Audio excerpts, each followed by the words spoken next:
in my face and the salt was in my mouth, and it was like, what's going on? I can swim. Got to be careful. You always run the risk of spraining ankles, falling, hurting yourself. Got to go slowly, not too slowly, but you've got to be careful. Come on, guys, come on, hold it, hold it, hold it! The Photonis Ultimate Forces Challenge, an annual extreme endurance competition for athletes from across the globe. On the Indonesian island of Bali, 42 elite athletes push the limits of teamwork, tactics, and pure physical strength to prove who's the fittest of them all.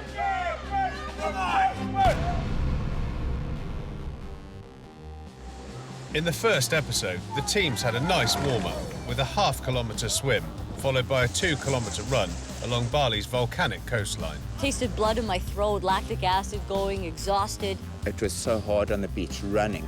And where many expected that was it for the day, the UFC had a big surprise. We just got off the boat. It's UFC, and so we're going to push forward to our next event and see what happens next. Within minutes, the 42 athletes had another challenge awaiting them. The hard part was not knowing how far the run was. And then you had to hold a weight. The humidity and the heat while doing physical competition makes it way more difficult. Already stressed and fatigued, each team adopted a different strategy, I wrapped my legs around the pole and was like a monkey. leading to very different results. Great feeling. We hold it for a few minutes more and then fly, yeah. It's fair to say the team from South Africa blew the competition away. We smashed it. We absolutely smashed it. Other teams had to face the harsh reality of the Photonis Ultimate Forces Challenge. When the weight touched the ground, I knew it's not good. And just one day into the competition, Team Blue from the Netherlands had to pack their bags and go home. This is the game you want to do, and now it's over. With the team from the Netherlands on their flight home, Team Canada just barely escaped elimination. In the ranking, they were followed by Australia, the USA, and Belgium. Team Orange came in a close second to the winners, South Africa.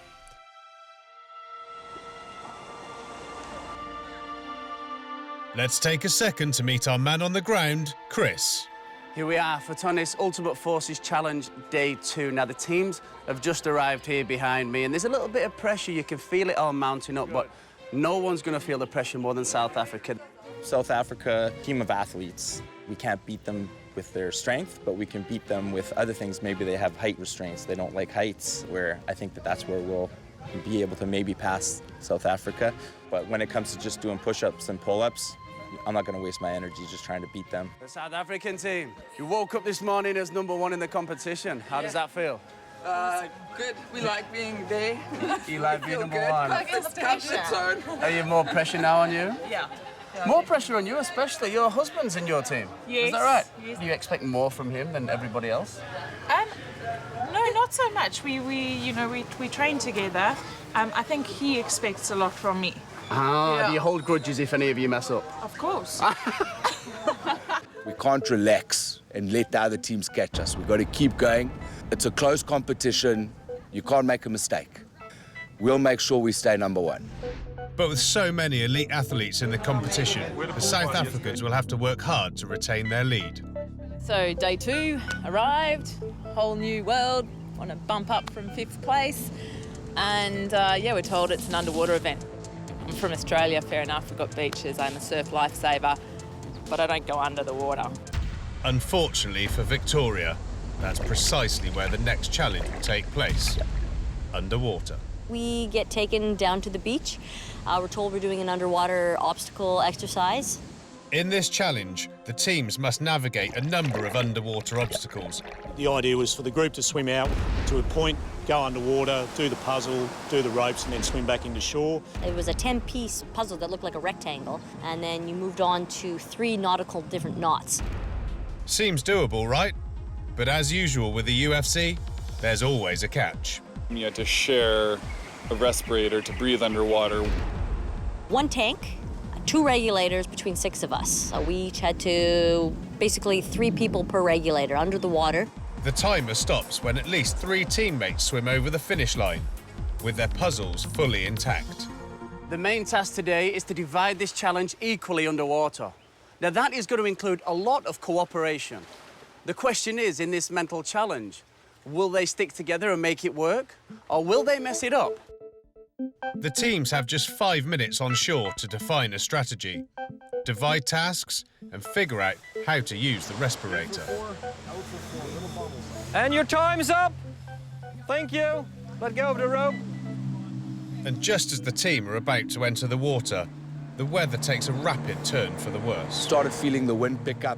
We started seeing the tides come in, and that just made us even more nervous. The UFC takes the safety of its athletes extremely serious. After checking the weather, the race officials give the green light for the start, but everyone's on standby. First up, it's Victoria and her team Australia. No strangers to water, but then again... We thought we had a pretty good plan in place. We practiced breathing, counting, puzzle, do it all quickly, do it with the eyes closed. We're pumped, thought we had this nailed. It all went well up until we got over head-deep water. The current was taking us further away from the buoy and start swimming back to the buoy again. Keep pushing. Oh my God! We're starting to go under and the waves are still hitting us and you couldn't see anything. And then we realised we only got one regulator. We knew that it was just really too rough. We tried, but that was us out. Despite several attempts to go under, the Australians exit the water without a single point. It's, shall we say, a little setback? Devastating, soft for Australia. Everyone was pretty disappointed. Like, no one looked happy when they got back. Everyone was pissed off, upset, angry when they got back to base camp. So the teams that hadn't gone yet were definitely concerned, I guess, when they got back. And the weather certainly isn't helping. We were definitely not looking forward to going into it because the weather wasn't getting any better. With the race officials looking on, the Dutch team enter the increasingly rough water. Every team member is an excellent swimmer, but can they handle the shifting tides and murky water? The waves were just in my face and the salt was in my mouth and it was like, what? What's going on? I can swim. Navigating the water is getting more difficult by the minute, and the force of the current immediately throws the Dutch team off course. We got pulled under and that made me panic even more. I just didn't want to go down. Unable to make head nor tail underwater, the Dutch team isn't able to complete the challenge either, and they return back to shore. Especially teammate Inge. She seems devastated by the ordeal, and it's obvious she's lost all confidence.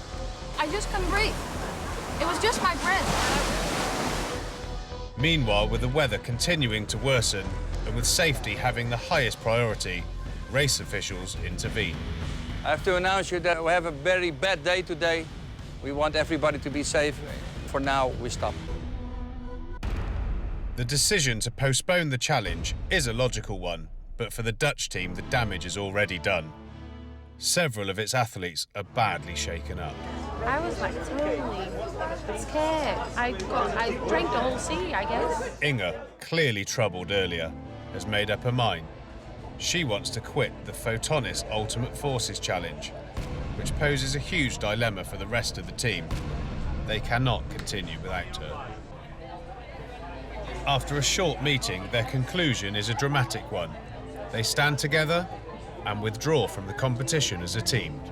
I kind of get it. They had a couple of people in the team that were a bit nervous about the water, so yep, fair enough. We came here to do stuff that puts us out of our comfort zone, and even if it's hard, you've got to try it. It was given just one event.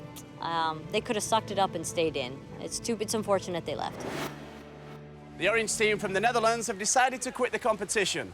As you can see, the Photonis Ultimate Forces Challenge is not for everyone.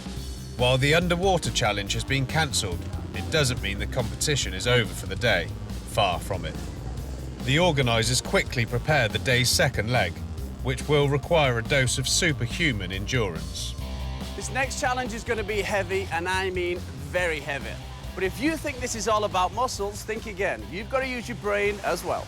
The teams will be required to run 3 1-kilometre laps through the hot and disorientating Balinese jungle, each lap with its own, shall we say, character. The first lap you just run, it's a scouting lap. That's how we're going to use it. Have a look and see exactly what the obstacles are, what we need to be careful of, where we need to make up time, where we need to take our time. The degree of difficulty increases exponentially with the second lap. Second lap, you've got the sandbags, 4 sandbags between a team of 6. For the third and final lap, they will have to navigate through multiple obstacles with a large and clumsy bamboo stick, something the UFC affectionately call the toothpick. It's big, it's cumbersome, it's not going to be easy to turn around corners, it's going to be challenging. Difficult under normal circumstances, the heavy rain has made the jungle trail slippery and treacherous. It will cost the athletes more energy than they think, simply just to stay on their feet. Going to make it interesting, eh? I think it's going to make it very interesting. It's more fun when you're dirty, right?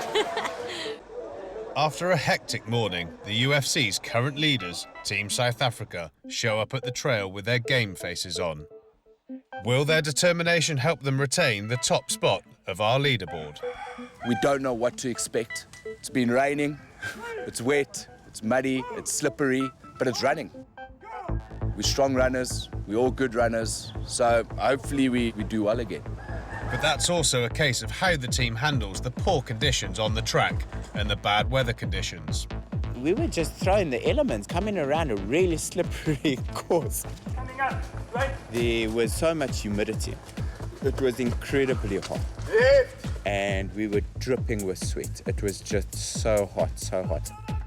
Nevertheless, South Africa complete the first lap in a high tempo. But now they have to do it again, only this time with 4 20-kilo bags over their shoulders. I laugh now, but I mean in the race we were like shouting at each other, come on, come on. Go guys, let's go! And Terence came around this corner, but so fast. Oops, a bit too fast. My team did laugh at me, they're still laughing at me, but it was good fun. Luckily I didn't hurt myself. It was just funny to see him come down and then back up again and then just carry on running. Terence is back on his feet in no time, and as a team, South Africa make it through the second lap. Our teamwork is brilliant. We get along well, we gel well, we complement each other. Pick it up, go! Pick it up! The guys carry the bulk of the load in lap 2, but the final lap is all about teamwork. It takes both smarts and agility to manoeuvre the clunky toothpick through the jungle paths and narrow obstacles. You need a boy in the front, guys. Guys slipping. Bad. Okay, got the pole for me. And let's go. Other side, T. Other side, T. We absolutely flew through there. There again, pushed through, paid off. Without any serious problems, Team South Africa fly through the course and cross the finish line in an impressive time, although they did nearly decapitate Terence in the process.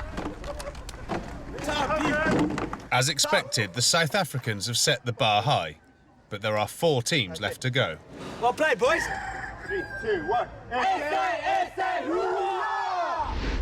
At base camp, Chris pays a visit to the next team up, the Canadians. While South Africa have a husband and wife thing going with DUANE and Terence, the Canadians have a real sibling rivalry. Well, you have your sister here. I do. How's that competing with her? Good, it's awesome. Me and her were always really competitive growing up. I'm younger, right, and I'm a female, so it's always like trying to keep up with him. Can you put your differences aside when you say, see, I beat you on that one, I'll beat you on this one? I rarely beat her. She always beats me on everything, so I just kind of learned to accept that. Oh, I wouldn't say that. I would not say that. I think we're good at different things. Go on adventure! Let's see how this brother and sister alliance works out in the challenge. One way or the other, both depend on the rest of the team, not just on each other. I wouldn't say that we're great at anything. I'd say we're capable of everything. Our males are all pretty big guys, so I think any big lifting events is definitely our strong suit, though. Strength is only a part of this challenge. A clear strategy is every bit as important.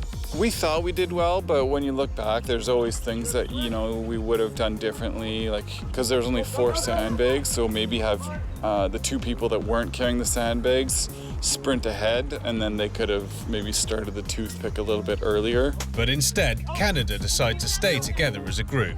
A nicely planned tactic. Staying in a group is surely safe, but I'm not sure safety is going to win this race. I think we were a little too careful because the track was pretty wet. We all said, you know, none of us wanted to slip or get injured, so I don't think we pushed ourselves nearly as hard as we could have. And not pushing yourself hard just isn't in the spirit of the UFC.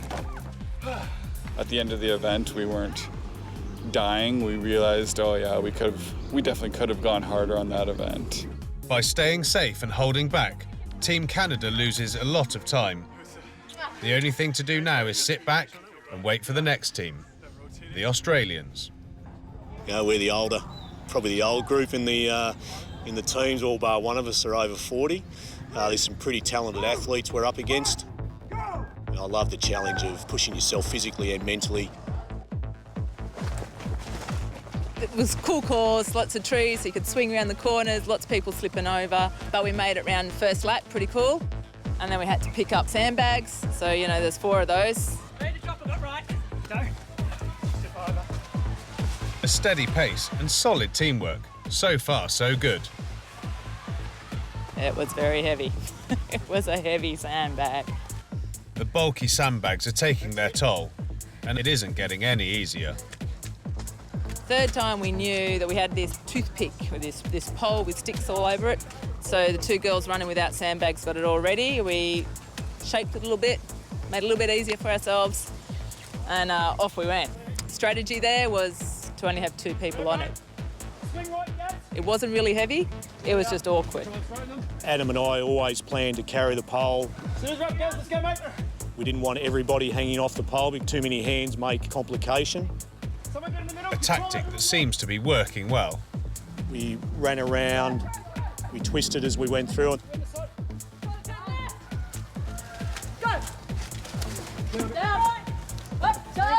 And then as we got further through the 3rd lap, we actually managed to align all the 3 other poles together so they were all in a line. And we did a pretty good time. That was a great run. It was a really good challenge. But will it be fast enough to win the day? For that, they're going to have to wait for the other teams. Well played, guys. Let's have a roll. Team Australia can now relax. In the meantime, the Belgians take off. It's a big challenge for us because we are all small, but we are very strong. You don't have to be big for this challenge, but you must be smart and working like a team. That's what we do. By the looks of things, Team Belgium have a few ace runners up their sleeve, but running with sandbags is a totally different story. It rained a lot there before, so it was slippery and wet. Slippery! And then, disaster strikes. Out of reach of the camera, Sander is the first casualty of the day on this slippery track.